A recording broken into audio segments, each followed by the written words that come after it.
Iniciando o terceiro período da tarde do dia 13, doutor Matheus. Os dois seguintes aí na ordem da pauta, 196 e 197 para tirar de pauta, então item 198. Não, é 158. 158, nossa, são de óculos. É isso mesmo. 158. Se forem tirar de pauta, 156 e 157. Então, o item 158. Final 2007, 23. Opbras. Produtos oftálmicos. Trata-se de crédito tributário constituído por meio da NFLD, envolvendo exclusivamente contribuições sociais patronais, incidentes sobre remunerações pagas a segurados empregados, contribuintes individuais e não recolhidas à Seguridade Social. Consoante relatório fiscal, parcelas de referidas contribuições foram declaradas nas GFIPs, integrando o levantamento, enquanto outra parte sequer foi contemplada nas guias, sendo obtidas as folhas de pagamento. O fisco assinala ainda haver glosadas deduções de salário família, tabuladas pela empresa, quando a mesma deixou de comprovar, por meio da documentação referida no artigo 84, regularidade da concessão de referido benefício aos segurados e empregados. Nesse sentido, elaborou a planilha, identificando os segurados, os valores e as competências em que procedeu a glosas em questão. O lançamento totalizou o montante de 870 mil, assumindo nova numeração, cientificado mesmo por via postal. A empresa requereu a improcedência total da NFLD,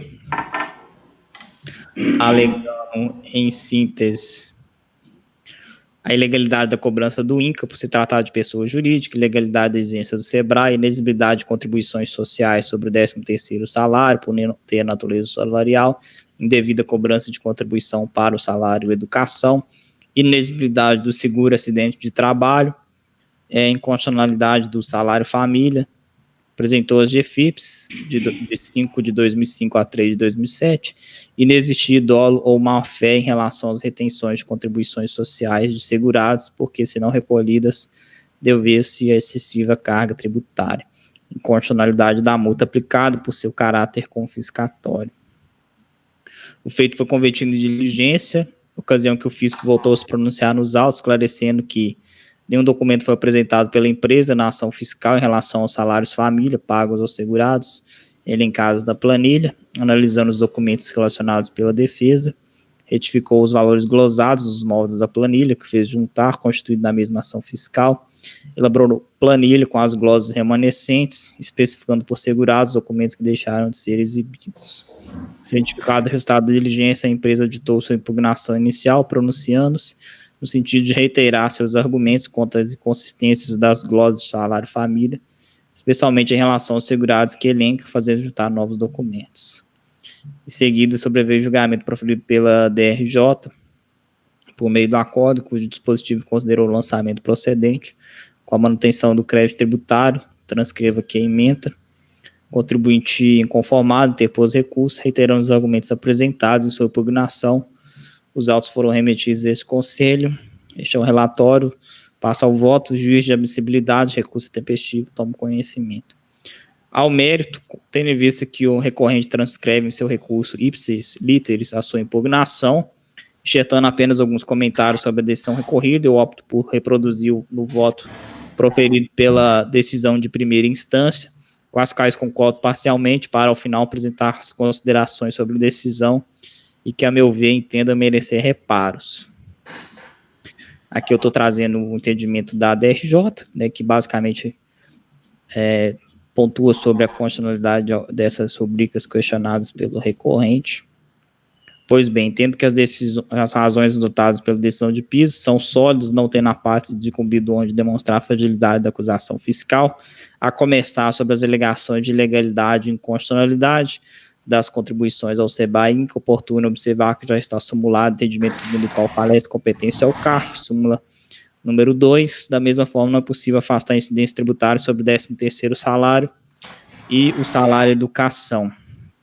A propósito, cabe destacar que, a partir da edição da Lei 8.620, é legítima a tributação em separado da contribuição previdenciária sobre o valor bruto do 13º salário, a verba despendida pela empresa a título de 13º salário não entrega o rol das hipóteses legais de não incidência. Para além do exposto, o Supremo já consolidou a tese de acordo com a súmula 207 e 688, no sentido de que o 13º salário possui natureza salarial, sem legítima incidência. Também já está simulado no âmbito do Supremo, já está consolidado no âmbito do Supremo por diversas vezes a constitucionalidade da cobrança da contribuição do salário à educação, seja, né, sob a Carta de 69, seja sob a Constituição de 88. No tocante ao SAT, o plenário do Supremo também já declarou a constitucionalidade. E ainda no tocante ao inconformismo do recorrente relativo à glosa do salário família, levado a cabo pelo fisco, cabe-nos ressaltar que a exigência de apresentação de documentos para o gozo de referido benefício, enquanto guarida na lei, artigo 67, é devida à glosa de deduções efetuadas pela empresa, quando o salário família é pago sem a respectiva documentação exigida em lei. Conforme bem pontuado pelo DRJ, a queixa da recorrente quanto a não saber que documentos deixaram de ser apresentados à fiscalização autorizadoras da mencionada glosa foi suprida na ocasião da diligência fiscal, que a empresa teve pleno conhecimento. Assim, nos casos que o recorrente comprovou a correção da falha, foi procedida a retificação da glosa. Nesse sentido, processaram-se na NFLD, não havendo saldo credor em favor da empresa ser transferido para o presente lançamento, motivo pelo qual nada a se alterar no processo interno em relação às glosas de salário e família, que já foram consideradas na outra NFLD.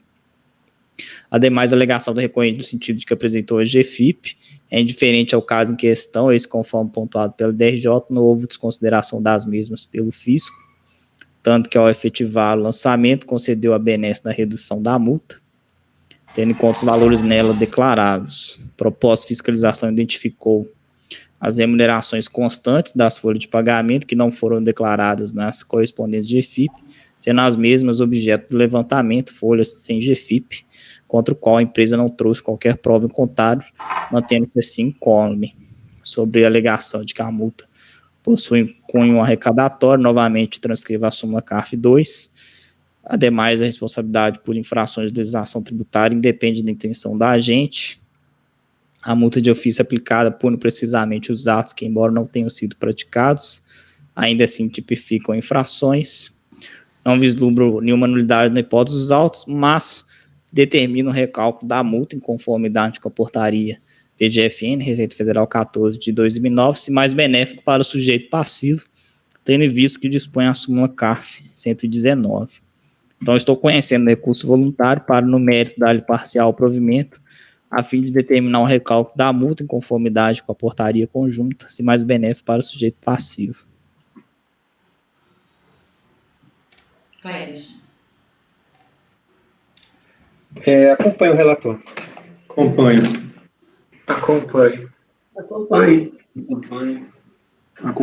Por unanimidade de votos, provimento parcial para recálculo da multa. Nos termos da portaria. O 159 é do mesmo contribuinte, né? Isso. Esse é um CFL 68.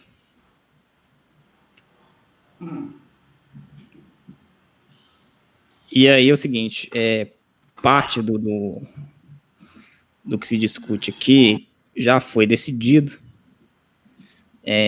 no processo da obrigação principal. Então, vamos direto ao voto. Conforme narrado, a presente controvérsia de respeito ao de infração, lavrado por deixar a empresa de informar as remunerações pagas aos segurados a seu serviço ou fazê-la menor nas correspondentes GFIPs, relativos às competências de 5 de 2005 a 3 de 2007. Em seu recurso, o contribuinte repisa em grande parte os argumentos apresentados em sua impugnação, no sentido de que, em momento algum, deixou de cumprir o que determina o artigo 32, assim como o artigo 225, informando na GFIP todos os segurados. Antes de qualquer procedimento fiscal, ofereceu ao INSS, através de GFIP, as informações sobre os seus segurados, conforme faz prova da documentação anexa, que demonstra o que se afirma, rechaçando os termos do relatório fiscal. Não obstante, caso a multa seja aplicada, ainda que indevidamente cabível, os temperamentos da lei para sua atenuação, a imposição da multa constitui impatente confisco e fere a capacidade contributiva. Aqui, na verdade, é um argumento só. Ainda que aplicável, a imposição da multa constitui patente confisco que fere a capacidade contributiva. Aqui eu faço considerações acerca da GFIP, né, e da responsabilidade do sujeito passivo. Ela independe de sua intenção, artigo 136 do CTN, independe da capacidade financeira, e quanto à obrigação de apresentar a declaração em comento a tempo e modo, entendo que não demonstrou recorrente modo objetivo, fato impeditivo, modificativo. O contribuinte ele deve cumprir a obrigação acessória de entregar a GFIP no prazo legal, sem necessidade de intimação prévia, sob pena de aplicação da multa na legislação, súmula CARF 46. Conforme muito bem pontuado pela DRJ, as GFIPs que a empresa trouxe à sua defesa já foram por ela mesma substituídas por outras, conforme os extratos, tornando-se assim desprovidos de valor probatório. Isso porque há a substituição, né, das GFIPs a partir da versão 8.0 do CFIP. No caso de retificação das informações anteriormente transmitidas, o contribuinte deve informar na nova GFIP todos os dados. Dessa maneira, nos sistemas informatizados da Receita restaram registrados tão somente as declarações contidas nas últimas. Nesse sentido, malgrado recorrente alega ter declarado os fatos geradores das GFIPs período em questão, não se trata das últimas transmitidas. O lançamento ele tomou como base que consta na última GFIP válida. Caberia ao contribuinte demonstrar a afetiva validade das GFIPs, colecionou os autos, ônus esse que não se desincumbiu. Ademais, as novas guias que foram entregues apenas corrigiram parcialmente a infração em cada competência envolvida, porque não contemplam a totalidade dos segurados, elencados pelo fisco na planilha dos autos, nem a integralidade dos valores neles especificados. Dessa forma, também é incabível o pedido de relevação, eis que é ausente a correção integral da falha assinalada. Sobre as alegações de legalidade e inconstitucionalidade, súmula CARF 2, possibilidade do seu exame. Não vislumbra qualquer nulidade na hipótese dos autos. Para além do exposto, cabe destacar que essa turma tem entendido que os julgamentos de autuações por falta de recolhimento do tributo devem ser efetuados conjuntamente com as lavraturas decorrentes de omissão de contribuições nas GFIPs. Nesse sentido, vislumbro que no mesmo procedimento fiscal foram lavrados a NFLDs 46 final 4650 e 4642, objeto de discussão respectivamente nos processos 2007-56 e 2007-23, este último de relatoria deste julgador e julgado nessa mesma sessão. No tocante a NFLD DEB 4650, referente ao processo 2007-56, constato que sobreveio o acórdão 11.22.750, proferido pela 7ª turma da DRJ, que considerou procedente em parte o lançamento, deduzindo do mesmo os valores de salário famílias indevidamente glosados pelo fisco, para os quais houve comprovação de regularidade dos moldes definidos na planilha constante no voto. Não houve recurso de ofício da retificação entabulada, em virtude de não se haver ultrapassado o limite de alçada. Em seguida, o contribuinte apresentou recurso voluntário, requerendo cancelamento da exigência fiscal. Contudo, após a apresentação do apelo recursal, peticionou nos autos requerentes a desistência do recurso interposto, tendo em vista ter aderido ao parcelamento. Registrando que os autos foram encaminhados à Procuradoria-Geral da Fazenda Nacional em razão da rescisão do parcelamento. Já no tocante à NFLD 4642, referente ao processo 2007-23, foi proferida decisão por esse relator, apenas para determinar o recálculo da multa. Dessa forma, uma vez que já foram julgadas por esse conselho as autuações nas quais for efetuado o lançamento das contribuições previdenciárias não informadas em GFIP, o resultado do julgamento dessa é fundamental para que se possa concluir pela procedência ou não da autuação, pela ausência de informação dos fatos geradores correspondentes em GFIP, conforme mencionado na sorte do auto de infração, está diretamente relacionado com os autos de infração de obrigações principais, assim trazendo o resultado dos julgamentos da NFLDs para o caso dos autos, como consequência das decisões lá proferidas, entendo que se deve, primeiro, excluir do cálculo da multa os valores de salários família, indevidamente glosados pelo fisco, para os quais houve comprovação de irregularidade nos termos do acórdão 11.22.750, proferido pela 7ª turma da DRJ, e determinar o cálculo da multa em conformidade com a portaria conjunta, mais benéfico para o direito passivo. O recálculo da multa dá sendo por força do artigo 106, inciso 2º do CTN, a linha E. Então, estou conhecendo o recurso voluntário para, no mérito da parcial provimento, a fim de excluir do cálculo da multa os valores de salários família, indevidamente glosados pelo fisco, para os quais houve comprovação de irregularidade nos termos do acórdão 11.22.750, proferido pela 7ª turma da DRJ, e determinar o recálculo da multa em conformidade com a portaria, se mais benéfico para o sujeito passivo. Clébison.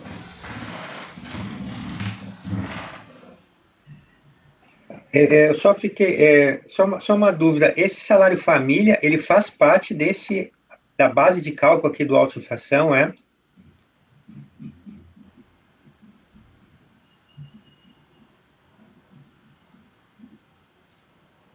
É um 68, né? 68? É, aqui é o 68, isso. 68, eu entendi, né? que sim, é porque é da mesma ação fiscal. Aí teve aquele outro que eu julguei, né, o anterior. Não, é da mesma ação fiscal, mas eu digo, faz parte da base. Porque para excluir tem que fazer parte, né? Sim, sim. O senhor chegou a observar isso, doutor Matheus? É uma glosa de dedução do salário família, é isso? Como é que é? Eu lembro que eu até acessei a decisão da RJ, mas eu não me lembro mais, porque já tem mais tempo. Mas deixa eu tentar resgatar essa memória aqui. Isso não é faturado declarado em GFIP. Assim, é uma situação, digamos, não é usual, né, presidente? Então, me surgiu a dúvida, né, se estaria na base. Estranho. Porque só tem sentido excluir o que está na base da multa, né? Porque aí reduz a base, né?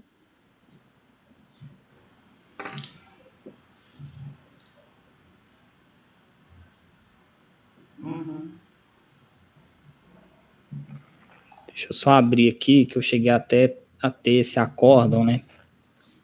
Que eu solicitei ele. Não, doutor Matheus, a gente vê no alto. Não, é porque, pois é, eu tenho o auto que faz o relatório, né? Não, esse alto aqui que nós estamos julgando no relatório deve ter o que compõe a base, não tem? Só se não pode ter acontecido o fiscal ter considerado remuneração. Além da glosa, ele glosa a dedução e considera o valor do salário família como remuneração. Deixa eu só acho que a gente, só olhando aqui, ver se abre rápido para olhar eu tô abrindo ele aqui. O demonstrativo da composição da base da multa.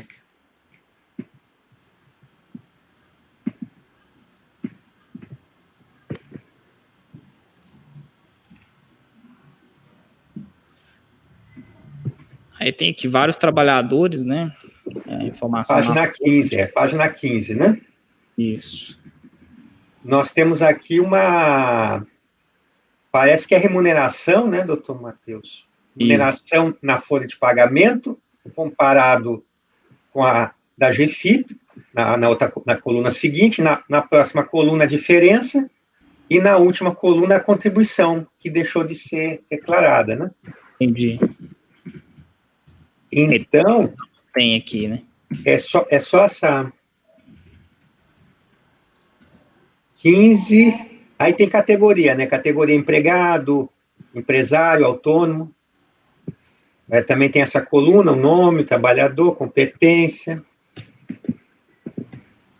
Não se paga por faturadores, não? Assim, da página 15 a 31, eu vejo que a base de cálculo é a remuneração. Da multa. A base de cálculo da multa, ela parte da remuneração que não foi informada em GFIP. Ótimo. Aí eu acho que, assim, numa análise assim, não seria pertinente essa exclusão, né? Certo. Mas e se o fiscal considerou isso como remuneração? Se ele incluiu na remuneração desses segurados? Sim, tá na folha, ele descaracterizou, falou que não é salário família e considerou os valores como remuneração. Entendi, Tô não estava olhando o correlato né? aqui para ver se ele fez isso. Entendi. Esse lançamento foi feito no outro aí que você já julgou, não é? Isso. E a DRJ excluiu o que exatamente? Se você for ver o acordo do anterior, pode ser que a gente tenha uma... Porque o que eu entendi que o doutor Matheus falou que era uma glosa que foi restabelecida, por estar comprovada a regularidade de alguns, né? Isso, não era essa inclusão como salário, né?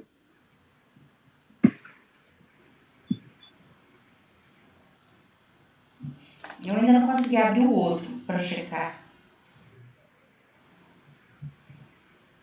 Não, eu já julguei processo assim. Sempre fala indevidamente glosados, indevidamente glosados. Não, mas não é a glosa que vai implicar no AIME, mas sim o considerado valor recebido como Não, eu estou falando o termo que o Dr. Matheus usa aqui no voto e relatório. É o termo que está no relatório, isso daí.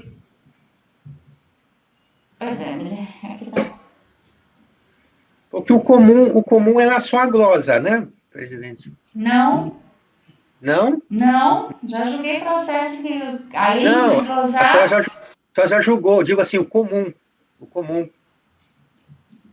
Bom, O comum acho que não era considerar salário. eu julguei pouquíssimos processos que tinha isso, mas...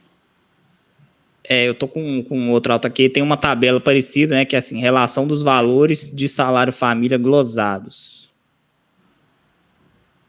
Aí tem lá várias pessoas, né, a base de cálculo, valor da cota, valor pago, valor glosado.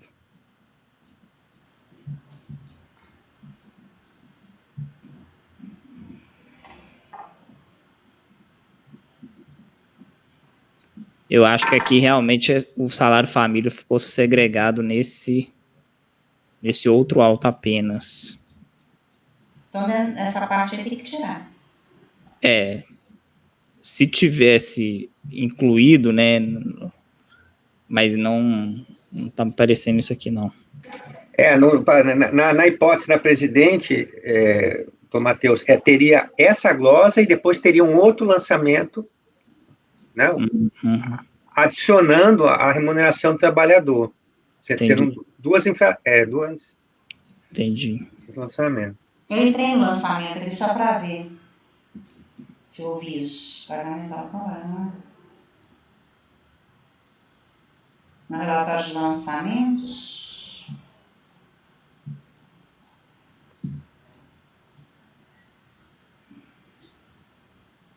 Basicamente é só pagamento autônomo. Glosa de dedução. Remuneração.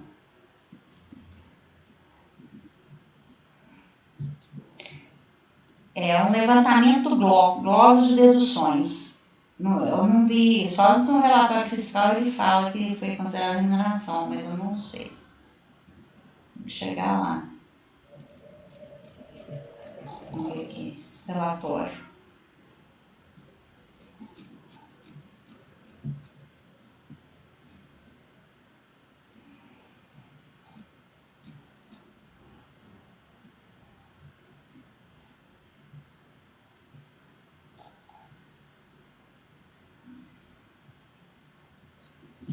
Ele só fala a diferença da folha de GFIP. Ele não fala que considerou isso aí salário de contribuição, não.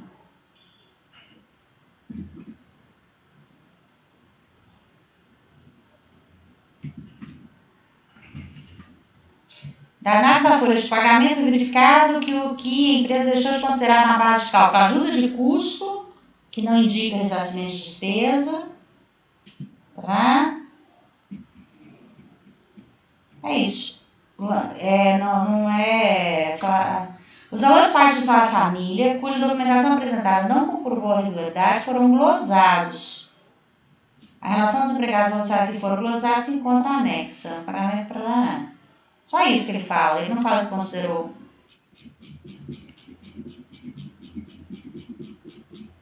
Para a apuração do valor do débito dessa NFD, não foram considerados valores do salário família, em razão de já terem sido apropriados como dedução para... Não, isso é outra história. Ele não fala que considerou o salário família como remuneração, não. Acho que tem que tirar isso aí, Matheus. Tá, eu tô adicionando um parágrafo que, contudo, os valores de salário família não compõem a base de cálculo do presencial de fração lavrado por deixar a empresa de formado. Mas por que? Ele alega isso? Não, ele questiona de forma mais ampla, né? Então não precisa entrar nisso, não. Acho que é tirar esse conteúdo do voto. Não, mas é porque tem que trazer o resultado das obrigações principais, né? Eu tô dizendo o seguinte, existem duas NFLDs, né? Uma não impacta nenhuma nos autos, e a outra, que eu sou o relator e nós julgamos aqui nessa sessão, foi apenas pela retroatividade. Então, a decisão desse aqui também vai ser só pela retroatividade, certo? Isso. Então, vamos votar. Aí você corrigiu essa parte só da Camila, tá? Tá certo. Clérison. Acompanho, presidente. Acompanho. Por unanimidade. 160. Votos. Só um minutinho.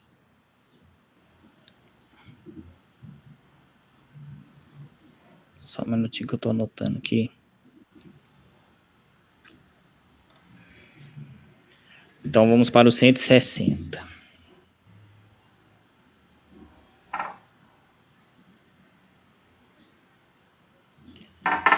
160 Portos Instituto de Seguridade Social, final 2007, 96.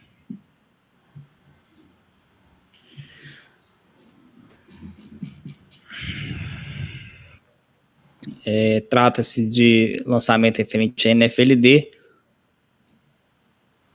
tendo em vista a extinção da Secretaria de Receita Previdenciária, consequente transferência dos processos, ganhou nova numeração. Conforme o relatório fiscal, se trata de crédito tributário referente às contribuições sociais a cargo da empresa e de segurados devidos não recolhidas em época própria, inclusive sobre as parcelas de remunerações pagas aos seus empregados, contribuintes individuais. Informa também o relatório fiscal que segue. Informou o notificante no item 42 do relatório que, embora a empresa tenha recolhido regularmente em guia própria as contribuições para o FNDE, em relação às parcelas de remuneração lançadas, não houve recolhimento. Como desde 1 de 2007, fiscalização das contribuições ao FNDE é competência exclusiva da Receita Federal, essas diferenças foram levantadas nessa NFLD em conjunto com as relativas ao INCA. Portanto, o código de outras entidades empregado foi o 003. Informa ainda que os valores que acompanham o lançamento não foram declarados em GFIP. Portanto, a empresa não se beneficiou da redução da multa de mora. O contribuinte ele foi cientificado, apresentando defesa, acompanhado de cópia dos documentos. Alegou o seguinte: a impossibilidade de impugnado lavrar auto de infração após término do prazo de validade da fiscalização, decadência do direito impugnado de constituir parte do suposto crédito previdenciário, a não incidência das contribuições sobre os benefícios pagos pelo impugnante, abonos eventuais desvinculados do salário, auxílio educação e auxílio moradia. Por fim, requer improcedência da impugnação, protesta pela produção de todos os meios de prova. Em seguida, sobre o julgamento proferido pela DRJ, o dispositivo considerou o lançamento procedente com a manutenção do crédito tributário exigido, transcreva a emenda. O contribuinte, por sua vez, conformado com a decisão prolatado, procurando demonstrar a improcedência do lançamento, apresentou recurso, alegando, em síntese, que, ao contrário do que entendeu a decisão recorrida, a autuação impugnada está, assim, eivada de nulidade, na medida que foi lavrada após o término do prazo de validade do MPF. Parte do crédito tributário está cobertado pela decadência. No mais, o artigo 28, parágrafo 9 da Lei 8.212 não é taxativo, mas tão somente exemplificativo. Ora, não lida como a legislação prevê não todos os casos em que os benefícios terão natureza indenizatória, o que demonstra que o recorrido, dentro de todas as possíveis formas de caracterizar a natureza indenizatória dos benefícios pagos pelo recorrente aos seus empregados. De qualquer forma, tanto o abono como o auxílio educação e o auxílio moradia foram concedidos em respeito à legislação trabalhista e previdenciária. São benefícios concedidos para a prestação do trabalho, não pela prestação do trabalho. Não houve contrarrazões, passo ao voto. Juízo de admissibilidade, recurso é tempestivo, atende aos requisitos, toma conhecimento preliminar. Preliminarmente, o recorrente alega que a autuação estaria derivada de nulidade, na medida em que foi, segundo ele, lavrada após o término do prazo de validade do MPF. Conforme destacado pela DRJ, além de ter sido disponibilizado e notificado o código de acesso da internet para o controle das prorrogações do MPF, essas também foram disponibilizadas através do documento, tornando-se feita a alegação do recorrente que não foi solicitada a prorrogação. Além disso, o mandato de procedimento fiscal é apenas um instrumento formal que não prejudica a competência para o lançamento da autoridade fiscal. Prejudicial de mérito. Passo a decadência, analisar a decadência. Seu recurso, o contribuinte alega decadência parcial do crédito tributário, requerendo que seja reconhecida a extinção dos valores de contribuição previdenciários relativos aos fatos geradores ocorridos anteriormente ao dia 4/6/2002, ou seja, 5 anos antes da data da ciência da lavratura da autifração, nos termos do artigo 150, parágrafo 4º. Aqui faço os esclarecimentos acerca da legislação de regência. Pontuo que para se aplicar o artigo 150, parágrafo 4, deve ocorrer antecipação de pagamento. No caso dos autos, pela análise do documento, anexe um cálculo da diferença de contribuição dos segurados e empregados, levantamento DSC, vislumbre que os valores para competências autuados e potencialmente sujeitos à decadência consistem em diferenças de acréscimos legais, de modo que é de se entender pela antecipação de pagamento, apto a atrair incidência do artigo 150, parágrafo 4º, sobretudo em razão da previsão contida na súmula CARF 99. Assim, uma vez que o recorrente tomou ciência do lançamento no dia 4/6/2007, e o trabalho fiscal se reporta aos fatos geradores de contribuições previdenciárias relativo ao período de apuração 1/5/2000 a 31/12/2003, restam decaídas competências anteriores a junho de 2002. E passa ao mérito. No tocante ao mérito, o recorrente reitera em grande parte os argumentos apresentados em sua impugnação, alegando, sobretudo, que o artigo 28, parágrafo 9 da Lei 8.212, não é taxativo. Assim, conclui requerendo o reconhecimento da não incidência das contribuições previdenciárias sobre os benefícios pagos, abonos eventuais desvinculados do salário, auxílio educação e auxílio moradia. Entendo, pois, que a análise da incidência sobre essas rubricas deve ser feita levando em consideração os elementos que compõem a regra matriz das contribuições previdenciárias em questão, que possuem a competência positiva deliminada no artigo 195, inciso 1º, da linha A da Constituição de 88, e dizem respeito aos rendimentos do trabalho pagos ou creditados a qualquer título à pessoa física que lhe preste serviço, mesmo sem vínculo empregatício. Cabe destacar ainda que o parágrafo 11 do artigo 201 da Constituição expressamente dispõe que a hipótese de contribuição previdenciária são os ganhos habituais incorporados ao salário, e da mesma forma segue os artigos 22 e 28 da Lei 8.212, 91, propósito nos termos do artigo 28, o critério material exige que o valor pago ao empregado ou contribuinte individual tenham como objetivo retribuir um trabalho efetivo prestado, ao que se passa a analisar. Abono especial e abono provisório compensável. Fiscalização motivou o lançamento sobre os valores integrantes da rubrica abonos da seguinte forma, a qual eu transcrevo abaixo. Sobre a referida verba, a DRJ entendeu pela improcedência das alegações do contribuinte, ancorando seu entendimento em instintos com base nos seguintes fundamentos. Em seu recurso, o sujeito passivo alega que os abonos não podem ser considerados como parcelas salariais, tampouco integrar o salário de contribuições.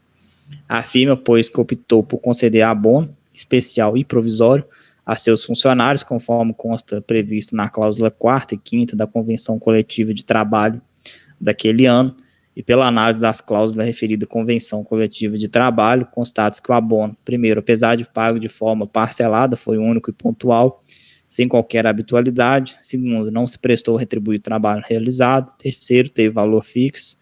E quarto, não guardou qualquer relação com o salário efetivamente recebido, já que não houve distinção entre categorias de empregados. Pois bem, sobre este ponto, entendo que assiste parcial razão recorrente, devendo ser afastada a incidência tributária apenas sobre o abono especial, mantida, portanto, em relação ao abono provisório compensável. Preliminarmente, cumpre conceituar o que é salário, é de toda prestação paga de forma habitual pelo serviço realizado na relação jurídica, que se estabelece entre empregado e empregador, conforme lições de Arnaldo Sequim, de Sérgio Pinto Martins. Decorrem desse conceito 3 requisitos necessários, que as parcelas pagas ao empregado configuram salário, obrigatoriedade decorrência da relação jurídica estabelecida, contraprestação pelo serviço prestado e a habitualidade do pagamento. No presente caso, entendo que em relação a abono especial, a incidência tributária deve ser afastada por ser considerado abono único, concedido uma única vez, embora pago de forma parcelada dentro do ano calendário de 2003, portanto, sem habitualidade, infringência essa não demonstrada pela fiscalização. E ainda constato que não há vinculação ao salário, pois conforme se verifica do acordo coletivo de folha 130 seguintes, o benefício foi concedido em valor fixo para todos os empregados. Nesse contexto, reiteradas decisões no âmbito do STJ pacificaram o entendimento de que o abono único concedido pelo empregador nos termos do artigo 28 não poderá compor a base de cálculo das contribuições para a Seguridade Social justamente por carecer dos requisitos que configuram a natureza salarial. Nesse sentido, observe que o item 7 da linha E do inciso 1º do artigo 28 da lei expressamente afasta da tributação os valores recebidos a título de ganhos eventuais e abonos vinculados aos salários, certamente porque abonos e ganhos eventuais não preenchem as características de salário. O único requisito para exoneração das contribuições sobre abono é que este seja desvinculado do salário, requisito plenamente satisfeito, como se nota do acordo coletivo, a parcela é paga em valor fixo para todos os empregados, sem qualquer conexão com os salários por ele recebidos. A PGFN já se manifestou a respeito, nos termos do parecer. Conforme se depende do mencionado parecer, esse tem como escopo analisar a viabilidade do ato declaratório, que dispensa apresentação de contestação. Contudo, entendo que deve permanecer o lançamento no que diz respeito ao abono provisório compensável, eis que a própria cláusula 5ª do acordo coletivo de folha 130 e seguintes o trata como parcela paga a título de antecipação salarial, ou seja, a referida rubrica pelo próprio ajuste celebrado entre as partes não está expressamente desvinculada do salário. Dessa forma, acato parcialmente o pleito do recorrente, a fim de excluir do lançamento as importâncias pagas a título de abono especial. Auxílio educação e auxílio educação especial / excepcional. Aqui a fiscalização motivou o lançamento sobre os valores integrantes das rubricas auxílio educação e auxílio creche da seguinte forma, como se depende do relatório, e a DRJ entendeu pela improcedência sobre os seguintes fundamentos. Em seu recurso, o sujeito passivo alega que, por se tratar de investimento na capacitação de seus empregados, seus dependentes, decorrente do dever imposto pela Constituição, ao invés de mera vantagem contratual trabalhista, os valores despendidos deste título não podem ser considerados remuneração. Afirma ainda que o auxílio educação especial ou excepcional é a denominação dada pela sua contabilidade para expressar um conjunto de benefícios concedidos aos seus empregados, sendo que nele se inclui auxílio creche, que por sua vez não integra o salário de contribuição nos termos do artigo 214. Nesse desiderato, pontua que a partir do momento que considera que a contribuição previdenciária incide sobre o total dos valores despendidos pela recorrente a título de auxílio educação, sem fazer a distinção do auxílio creche nos outros benefícios educacionais, a fiscalização também estaria agindo contra a própria lei. Pois bem, sobre esse ponto, entendo que assiste parcial razão ao recorrente, devendo ser afastada a incidência tributária apenas sobre auxílio educação, mantida, portanto, em relação ao auxílio educação especial / excepcional. Isso porque a circunstância de auxílio ter sido pago em benefício dos dependentes dos empregados não altera a natureza jurídica da referida verba, que, a meu ver, permanece desvinculada do salário. Propósito, transcreva que o acordo 9202-006-502 da 2ª turma da Câmara Superior, que foi o voto vencido. Transcreva aqui o voto. Ademais, esse conselho possui julgados afastando a incidência de contribuição previdenciária sobre tal rubrica, conforme abaixo transcrita. Tem-se, pois, que os valores pagos a título de bolsas de estudos com finalidade de custear a educação dos empregados dependentes em nível básico, fundamental, médio, superior, não sujeito a incidência, porque não retribuem um trabalho efetivo, porque não tem característica de habitualidade, ou ainda porque assim estabelece na convenção. Entendo que os valores relativos ao auxílio educação concedidos aos dependentes e seus funcionários não se sujeitam à incidência de contribuições previdenciárias.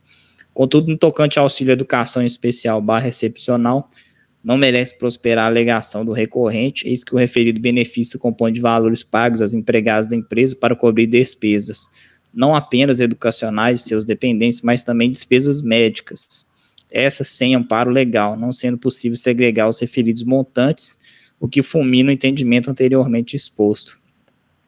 Também não merece amparo a alegação do recorrente no sentido de que a referida rubrica contempla valores de auxílio creche, o que fulminaria a acusação fiscal, isso porque traz a alegação genérica, acompanhada de provas, sendo ônus do recorrente a sua demonstração nos autos. Dessa forma, acato parcialmente o pleito do recorrente, a fim de excluir do lançamento as importâncias pagas a título de auxílio educação. Auxílio moradia. A fiscalização motivou o lançamento sobre os valores auxílio moradia da seguinte forma. A DRJ entendeu pela improcedência das alegações sobre o seguinte fundamento: pois bem, sobre este ponto, entendo que assiste parcial razão ao recorrente. Resumidamente, né, no caso dos autos, entendo que o auxílio moradia concedido aos diretores não está sujeito à incidência de contribuição previdenciária, que está de verba destinada, abre aspas, para a cobertura de despesas de aluguel de imóvel, taxas e impostos sobre este incidente ou das despesas referentes à estada em hotéis, fecha aspas, concedida aos membros da diretoria executivas que não são residentes na cidade do Rio de Janeiro, conforme se depende do documento de deliberação 006 de 2002. Isso porque trata-se de verbo concedido para o trabalho e não pelo trabalho, não fazendo parte da motivação fiscal a exigência de comprovação de que os pagamentos não se referem ao ressarcimento de gastos relativos ao trabalho. O orçamento, nesse particular, foi motivado unicamente em razão de os beneficiários das verbas serem diretores executivos, contribuintes individuais, não segurados empregados. Contudo, mesmo se tratando de contribuintes individuais, tais rubricas são destinadas unicamente a recompor gastos relativos para o trabalho, não integrando, portanto, o conceito de remuneração, aproximando, na verdade, os conceitos de ajuda de custo e diárias para viagens, embora denominado de auxílio moradia pelo sujeito passivo. Já no caso de concessão de auxílio moradia a prestadores de serviços, como no caso do administrador senhor Francisco, que recebeu imóvel para o seu uso, não há como afastar a imposição tributária por se tratar de uma remuneração indireta destinada a retribuir os serviços efetivamente prestados. Dessa forma, acato parcialmente o pedido recorrente, a fim de excluir do lançamento as importâncias pagas a título de auxílio moradia pago aos diretores executivos. Então, estou conhecendo o recurso voluntário para rejeitar a preliminar, reconhecer a decadência das competências lançadas até maio de 2002 e, no mérito, dar-lhe parcial provimento, a fim de excluir do lançamento as importâncias pagas a título de abono especial, auxílio educação, auxílio moradia pago aos diretores executivos.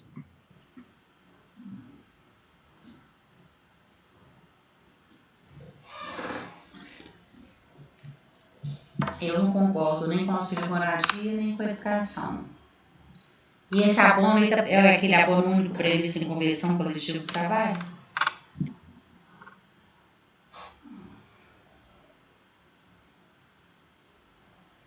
É um único que não é único? Está sem áudio, Matheus. Que ele é parcelado em quantas parcelas? 12? Ah, que interessante. Não, 12 não, isso eu falei perguntando. Não sei não. Falei brincando. Quantas parcelas era esse abono, Matheus?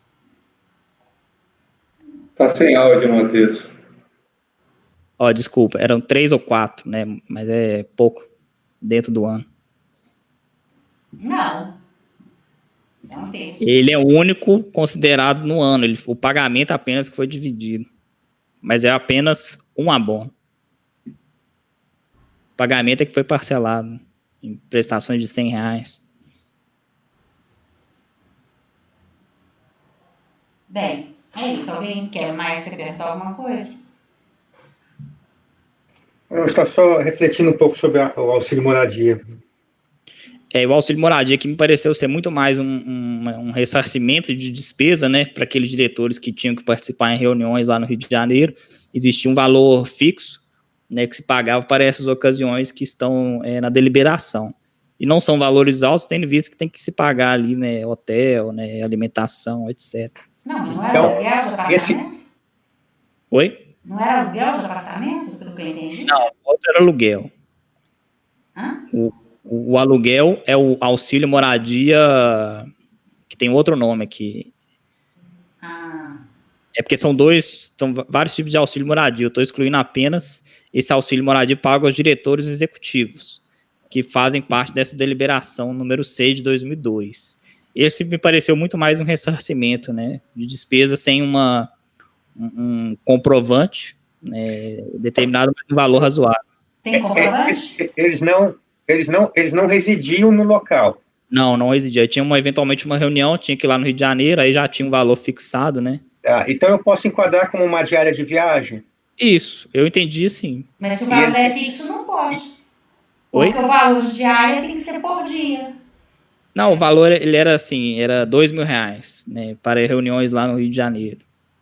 Tem na deliberação, é uma folha essa deliberação apenas. Todo mês R$ 2.000? Não, não era todo mês, era quando eventualmente ia para o Rio de Janeiro, né? Ou uma ajuda de custo para um deslocamento, né? Também, eu entendi nesse sentido. Bom, para ser despesa de viagem, tem que ter comprovação. Se ele não apresentou, não é.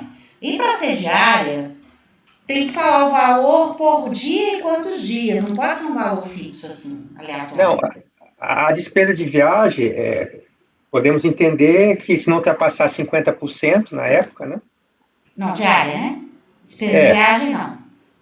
É R$ 1.800 aos membros da diretoria não residentes na cidade do Rio de Janeiro, a título de auxílio moradia, fixando esse valor para cobertura das despesas de aluguel de imóvel, taxas e impostos sobre este incidente ou das despesas referentes a estado em hotéis.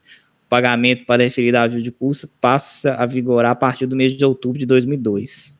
Aluguel de imóvel, impostos. Não acho que seja diário, não. Mas quais as ocupações dessas pessoas? Diretores. São diretores. Mas Contribuintes. ele é um diretor que não ficava na sede? Ah, diretor viaja muito, né? Não, a empresa sede dela não é no Rio? Ah, não sei, mas a empresa, diretor viaja para a sede, para a fábrica, né? São não residentes no Rio de Janeiro, né? Os diretores. Diretores, assim, pode ficar em qualquer canto do mundo. E o lançamento? Cadê o relatório de lançamentos? Vamos lá.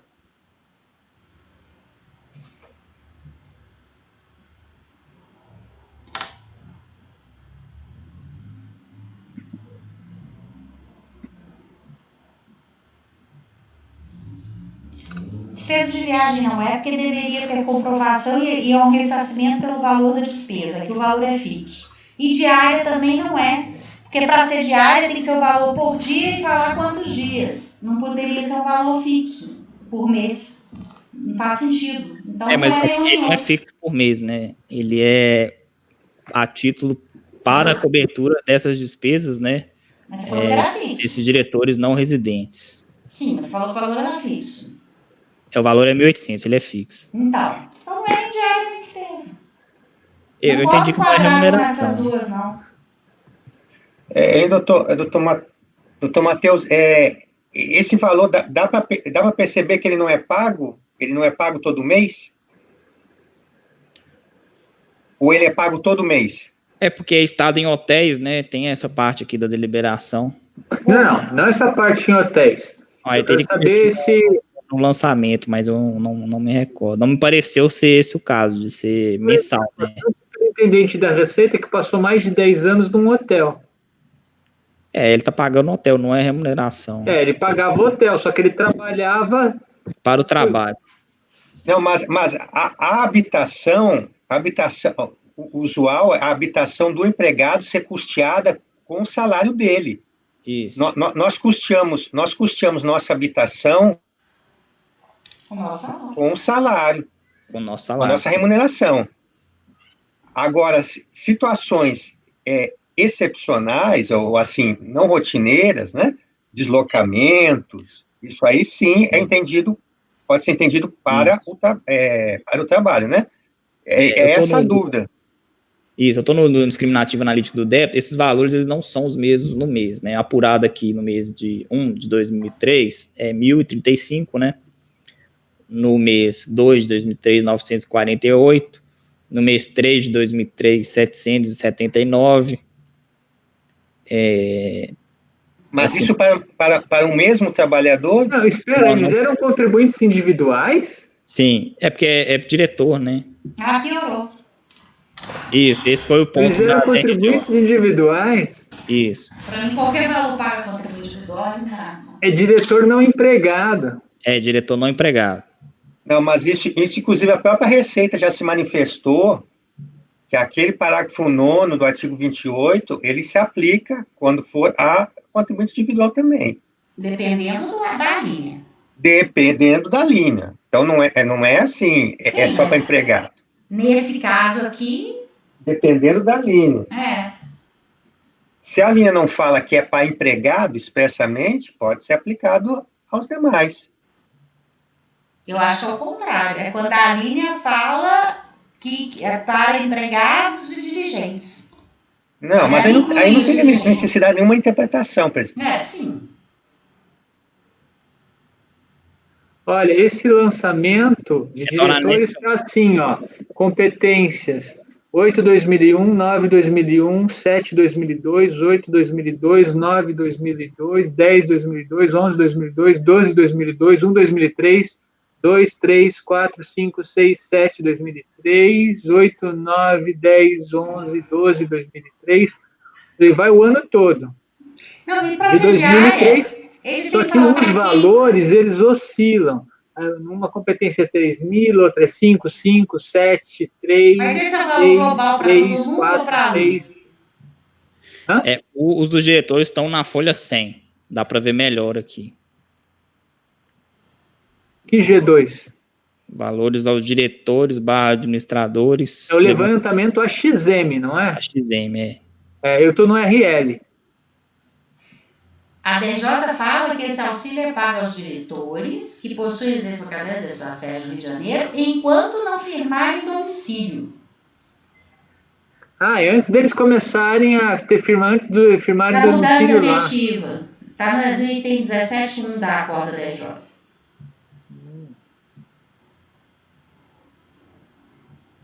Então, não é esse deslocamento deles residirem em outro local e participarem de reuniões, de trabalhos fora do seu domicílio. A deliberação fala que estadia em hotéis, né?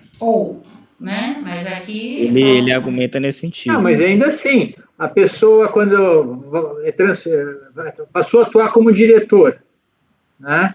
Inicialmente até prefere ficar num hotel antes de conseguir firmar domicílio numa casa, efetivamente. É para escolher, alugar, tudo. Sim, sim. De qualquer forma, a linha M, na hora que fala que vai colocar despesa de viagem, que é os valores de transporte, alimentação, habitação fornecidos pela empresa ao empregado.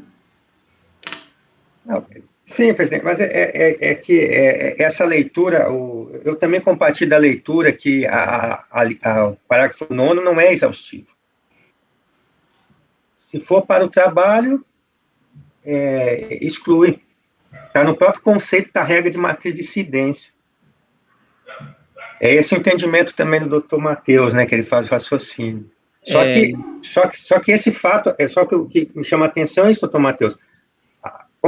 O exemplo que eu dei, né? Nós temos o nosso salário, e com o nosso salário temos que custear a nossa habitação.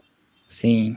Né? Então, aí, a empresa, então, ela está fornecendo uma ajuda mês a mês até quando?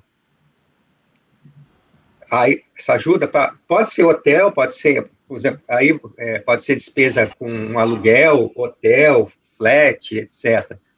Mas isso não tem uma natureza temporária, assim, como fosse uma ajuda para se estabelecer. Está se pagando rotineiramente. Isso é substituição numa parcela que deveria compor o salário. Entendi. Né? Me pareceu. Porque no primeiro momento eu tinha entendido que era assim, a pessoa, por exemplo, que nem nós, né?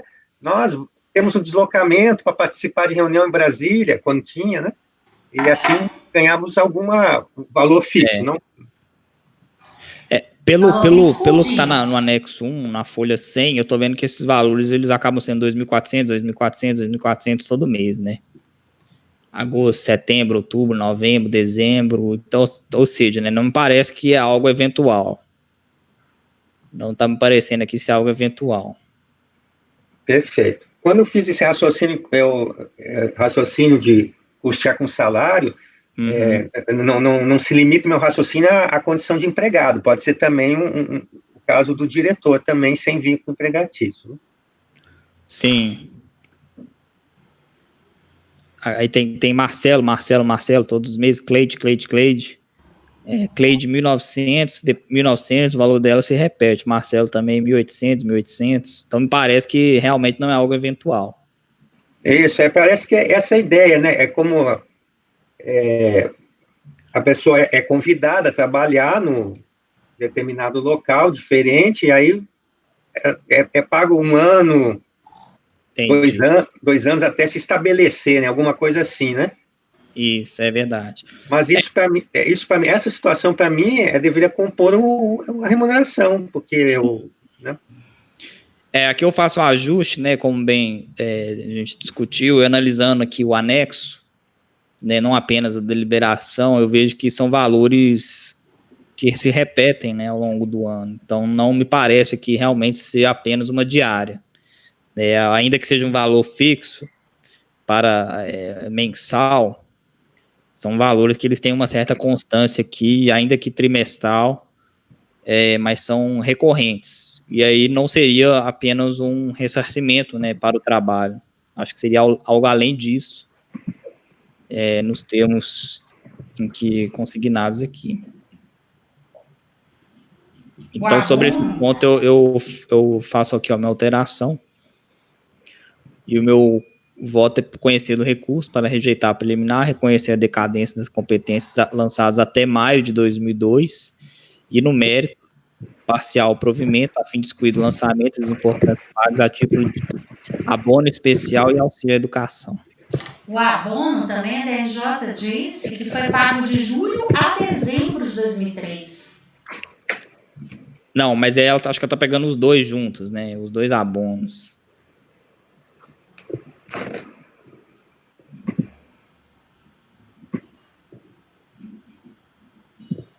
O que o senhor exclui é o especial. Eu excluo o especial, que é aquele que é em valor fixo. Valor de R$200 mensais, pagos a todos os seus segurados a partir da competência do acordo, retroagindo a junho de 2003, conforme previsto na cláusula 4ª do acordo coletivo. Isso, é o que foi pago, né, embora parcelado, mas entendi que se trata de um abono único. Além de ser uma verba eventual, né? Que não se encaixaria no conceito de remuneração. Qual o período do lançamento aqui? O período é 1/5/2000 a 31/12/2003. Para falar que não é eventual, teria que olhar todos os anos, né? Mas o lançamento foi só desse ano aqui, é o que a gente consegue vislumbrar. A fiscalização também deveria falar, não, é eventual porque está pagando todo ano e tal, mas não foi essa a motivação. Foi a motivação porque ele foi dividido no ano, em outras parcelas. Quando fala abono único, né, a gente pensa em pagamento... Isso, existia... Tem entendimento nesse sentido, né, de que o pagamento ele tem que ser único. Mas o que eu vejo é o seguinte, a habitualidade, né, tem que ser vista como uma expectativa que você cria no empregado acerca daquele recebimento.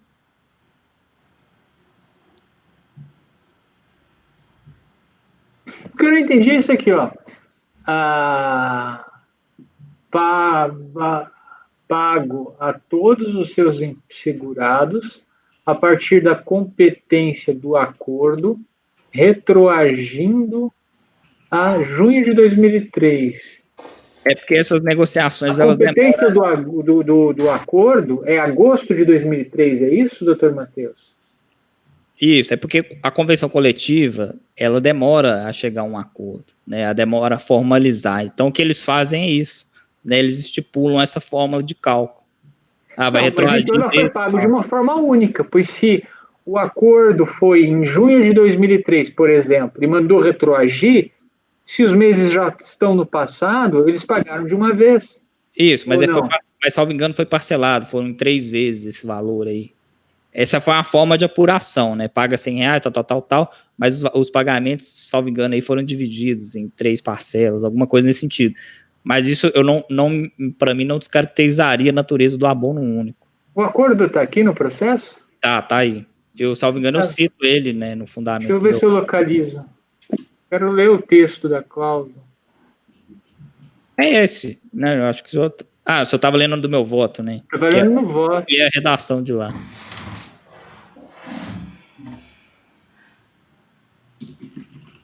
Mas no voto o senhor transcreve o relatório fiscal. certo. É que transcreve o que está na Ah, cláusula. a origem dele é o... É. Vou tentar ver se eu localizo aqui as folhas. É muito pequeno o acordo é muito pequeno. Acordo coletivo.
Bem,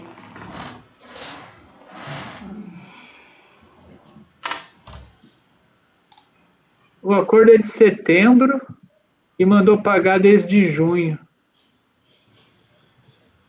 Isso aqui não foi pago de uma única vez, não? O fiscal lançou mensalmente? eu não Estranho. entendo assim, eu defino que eu vou pagar um abono único.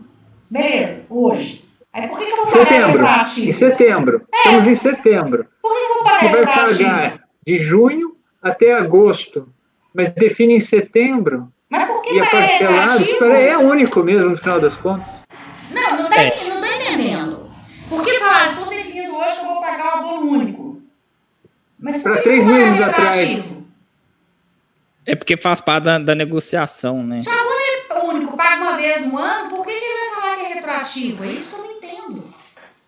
A cláusula é estranha. É uma negociação sindical, né? Assim, Então, se ele já vinha sendo pago, eles só formalizaram o acordo. Não, para falar que retroage há meses atrás é porque ele é mensal.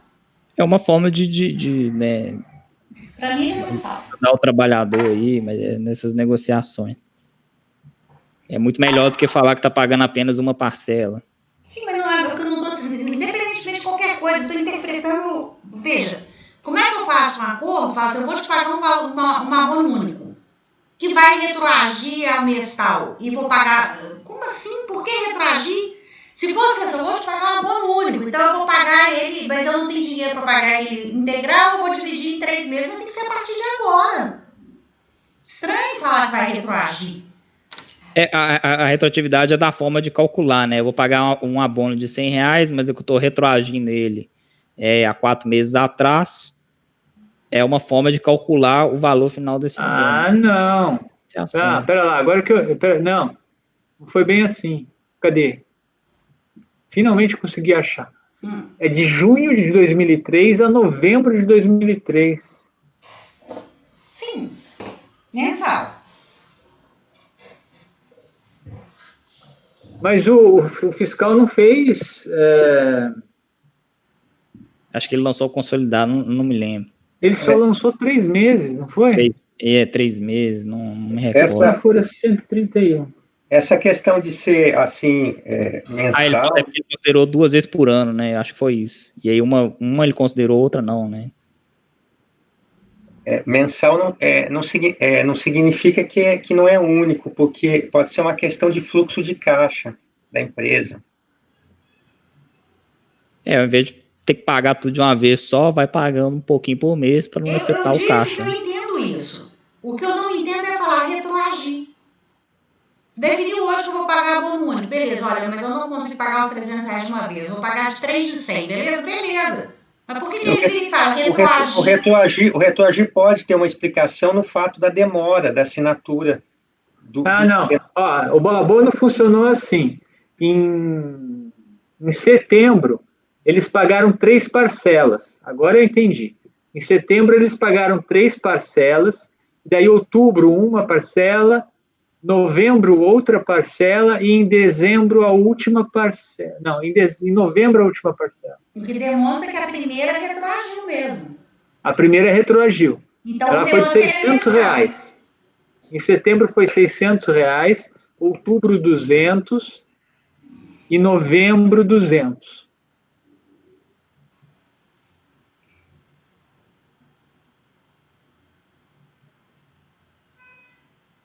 Bom, acho que já deu para entender, né? Então, vamos votar. Clérison. Eu divirjo do doutor Matheus apenas no que nós já discutimos anteriormente, que é a educação, né, doutor Matheus?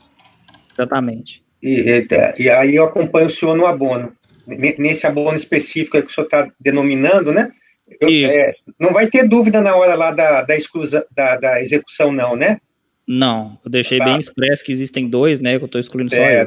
Exatamente. Quem fica, quem vai. Estão em cláusulas distintas, então é fácil identificar, os valores são distintos. Tá certo. Então, é o abono especial, né? Isso, gente, quanto à preliminar e à decadência, é unânime, né? Ah, não, tinha alguma coisa que eu queria falar, o que era mesmo? Da minha parte, sim. Da minha parte, eu acompanho. Sim, você tá. Eu ia perguntar alguma coisa. O que era? Do auxílio sobre a decadência. Tem decadência aqui, não tem? Tem. Era lá na decadência. Aqui, o lançamento foi por diferenças. Mas o fiscal fala que essas diferenças estavam recolhidas ou declaradas? Ou ele não fala nada? Não me recordo, mas o lançamento é dessa diferença, né? Tem guia? Tem o cálculo que ele fez no anexo 1. Guia não tem. Tem o... Na folha 104 e seguintes.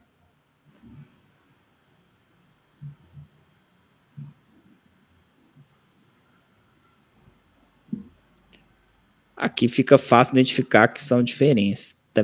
Desconto, né? Nova base de cálculo, nova contribuição e diferença da remuneração.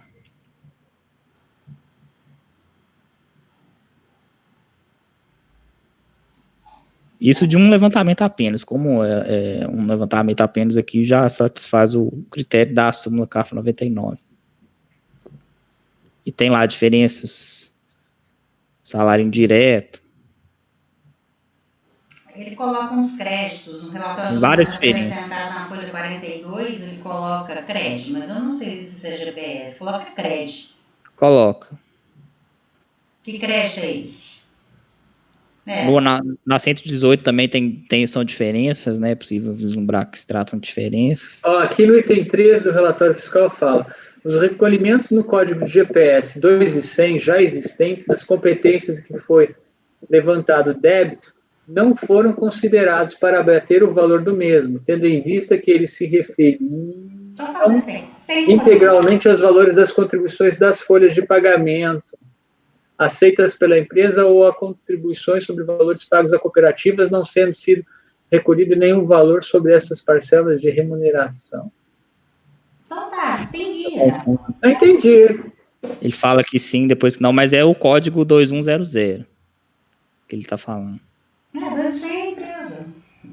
Ele falou os valores recolhidos em guia. É porque ele lançou pela diferença. Então ele não considera que esses valores é para abater o que ele não lançou. O que a empresa reconhece. O que eu não entendi é a parte final. Não tendo sido recolhido nenhum valor sobre estas parcelas de remuneração. Essas parcelas quais? As que ele está lançando, né? Não entendi isso. Tá, as que ele está lançando. E não aquelas. Isso, por isso que ele não aproveitou aqui, né? Porque então ele mesmo está testando que teve GPS 2 e 100. Dessa forma. Mas eu fiz a análise aqui pontuada no anexo, porque para mim já bastava, né? Nesse levantamento. Raide. Acompanho o relator.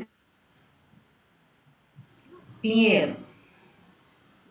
não teve esse abono especial em anos anteriores, né? Porque o lançamento ele Não é começa... objeto da motivação. Não. Não tem O como lançamento ter vai desde o período de apuração, vai desde 2000 até 2003. Não, é E só esse desse abono ano. especial só tem nesse acordo coletivo de 2003. 2003. É, a partir daí que ele é Isso. pago. Agora, para Mas falar dá que pra não é entender. pago em 2004, 2005, 2006, eu não sei. Não sabe. Mas não faz parte da motivação. Não faz parte do período lançado. A motivação aqui que foi pago 3 vezes no ano, não é 4 vezes, né? De forma parcelada. E mais de 2 vezes no ano. Eu vou entender como único. Acompanhe o relator. Não, você acompanha o relator ou o Cléris? Galeão, perdão. Nessa questão do abono. Isso. Eu tô O falando. restante é o voto do Kleberson. Isso. A divergência do Kleberson, melhor. Acompanho o relator. Divergência. Do Cléris. Só tem ela. Só tem ela. Não, tá, desculpe. É que eu tô voltando aqui. Já é a hora, estamos cansados. André, Acompanho o relator. eu fico com a divergência, mas eu não acato o abono também não. Mas aí vai dar empate, né? Vai dar empate. Então, vamos lá. Peraí. Bom, eu já entendi que vai dar empate, e aí eu vou excluir vencidos nós 4, que não reconhecia o classificação, e ainda vencida eu na parte do abono. Eu vou fazendo aqui, porque tem outros da mesma empresa, às vezes é alguma coisa, 161 é o quê? É GFIP? É diferente, são outros lançamentos, então uma discussão que não aproveita muito bem aqui, não. Então, peraí, então agora eu vou ter que colocar artigo 19E aqui.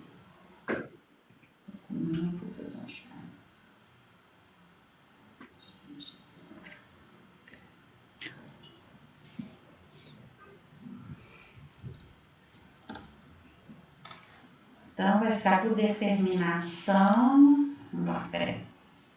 Só um minuto. Esse é o 160. Doutor Matheus, só uma dúvida, porque nesses processos aqui, eu estou vendo são mais antigos, né? Eles não têm, ele não questionou multa, não, né? Quais processos? Não, esses assim que nós estamos julgando são mais antigos, que é ainda da legislação antiga, né? Não, quando questiona a multa, eu coloco a retroatividade, né? Esse aqui ele não questionou, né? Não. Certo. Esse aqui, basicamente, ele questionou a inconstitucionalidade e falou que não são devidas essas verbas.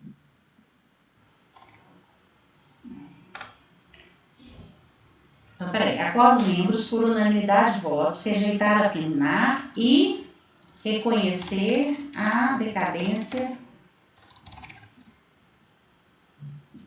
Isso aí já fica no julgamento, né?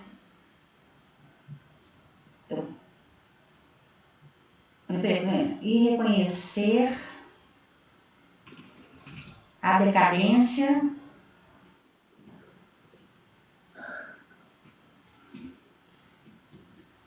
das competências lançadas até maio de 2002. Ponto. Por determinação do artigo 19E, em face do empate, dá provimento parcial do recurso voluntário para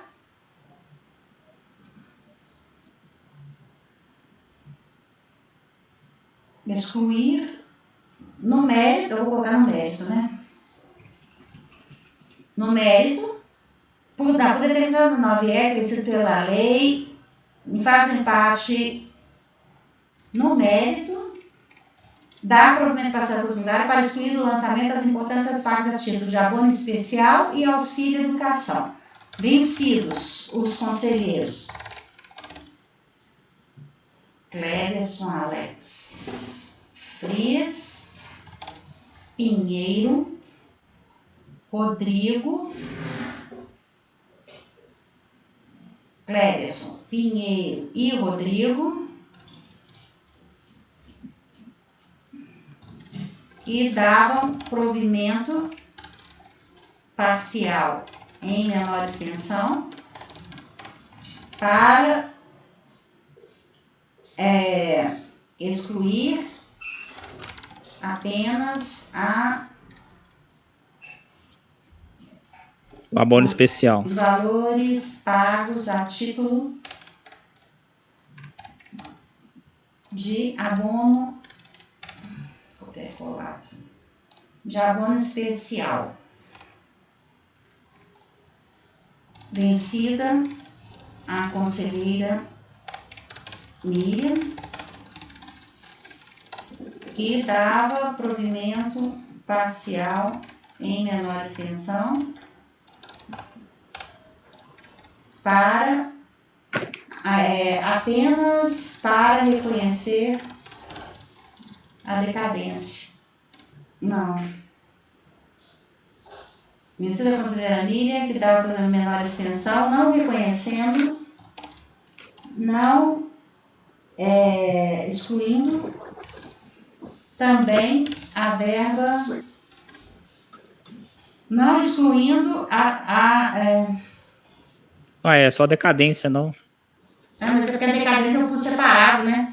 Eu coloquei isso foi unânime, a decadência foi unânime. Mas aí vencido em primeira votação, a Não, conselheira... excluindo também um abono especial. Vencida que dava provimento parcial à nação, não excluindo os valores pagos a título de abono especial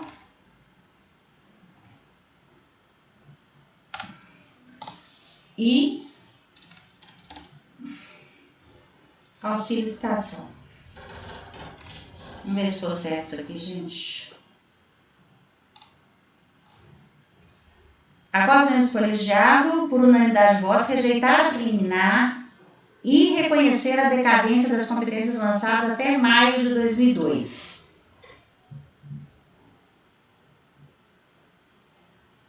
Por determinação do artigo 19E da lei, precito lei, faço empate de julgamento no mérito, dá provimento parcial e recurso voluntário para excluir do lançamento as importantes práticas de abono especial e auxílio de educação.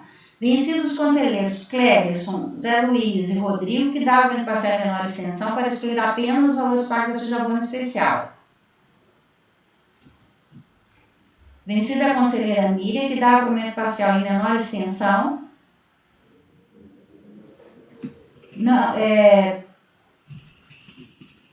não excluindo os valores... Ao invés de negativo, não é melhor fazer na ordem direta? Mas eu também pensei... que considerava apenas a decadência. Menor extensão,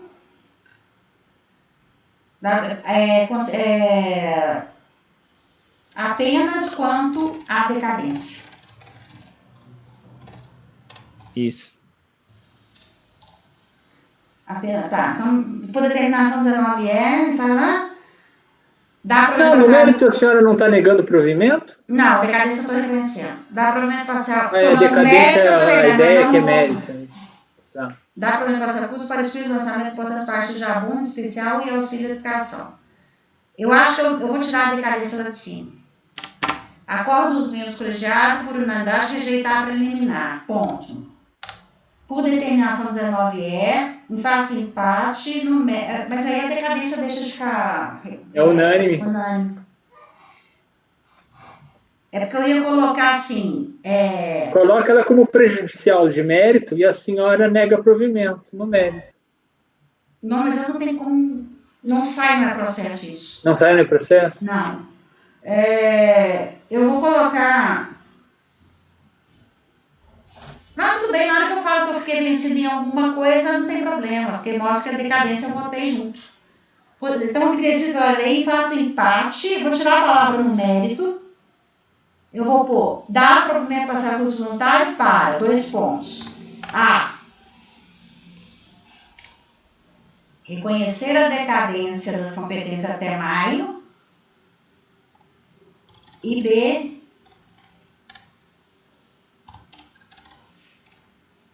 Excluir do lançamento as 2 verbas. Pronto. Vencidos, Cleberson, Pinheiro e Rodrigo, que davam provimento parcial em menor extensão para excluir apenas os valores pagos de abono especial. Vencida a conselheira Miriam, que dava provimento parcial em menor extensão apenas na extensão para reconhecer apenas a decadência parcial. Então tá, então tem que colocar os meninos também. Rodrigo, que dá provimento parcial de alienação para reconhecer a decadência parcial e excluir do lançamento apenas os valores pagos a título de abono especial. E vencida a Miriam, que dá provimento parcial de alienação para reconhecer apenas a decadência parcial. Acho que agora ficou bom. Vamos ver aqui, ó. Quer ver? A qual os membros, por unanimidade, rejeitaram a preliminar. Por determinação 19E, em face do empate de julgamento, dá provimento parcial do recurso voluntário para reconhecer, letra A, reconhecer a decadência com compreensão lançada em 2002 e B, excluir do lançamento das importantes partes de abono especial e certificação. Vencidos, Cléberson, José Pinheiro e Rodrigo, que dá provimento parcial de menor extensão para reconhecer a decadência parcial e excluir do lançamento apenas os valores pagos a título de abono especial. Vencida a conselheira Miriam, que dá provimento parcial de menor extensão para reconhecer apenas para reconhecer a decadência parcial. Pronto, agora eu acho que ficou claro. Tá bom? Então tá. Então o outro é muito diferente, né, Matheus?